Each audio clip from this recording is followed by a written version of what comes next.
Hey y'all, I'm Alex. Today we are going to break down the spinning hook kick in 3 simple steps. Now let's get started. Now before we start learning the spinning hook kick, there are 2 other kicks I want you to have down before we start putting it all together. One is going to be a turning back side kick, which is going to look like this. Kind of get it to where you can do it towards your face height. The second kick is going to be just a standard hook kick. Looks like this. So make sure you guys practice both those kicks, have them down somewhat, and then we can start putting it all together for the spinning hook kick.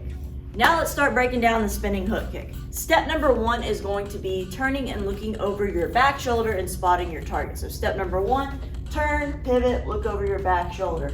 Step number 2, you're going to basically just throw that turning back side kick motion towards your head. So step number 1, you turn, look. Step number 2, just kind of throw that back side kick towards your head level.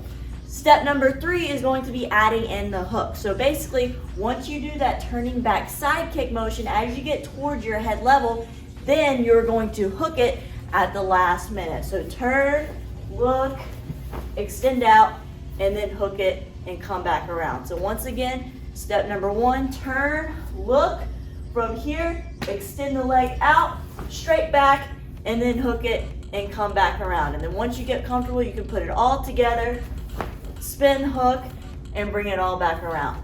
And that is your spinning hook kick in 3 simple steps.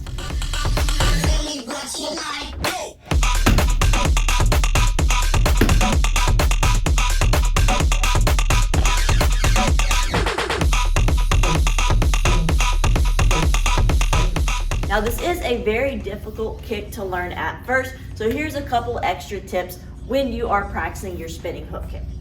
First thing, make sure you guys don't pick your leg up really wide or straight starting off. It's a really common mistake, so make sure you don't pick it out here and try to swing out too wide. Okay, you want to think of keeping it nice and then tight. Like I said, like a kind of a back kick or a back side kick motion towards the head. That's going to kind of keep it nice and in tight, so don't swing out too wide. Second thing is going to be, make sure you don't kick out too early. That's also a really common mistake. You might try to do that turn where you're doing the back kick motion, but you may kick out more like here. So that's another thing, going back to number 1, making sure you keep it nice and in tight. So keep it nice and small, shoot more straight back, hook at the last minute, and then also don't kick too early. Release your hook once you get towards the head.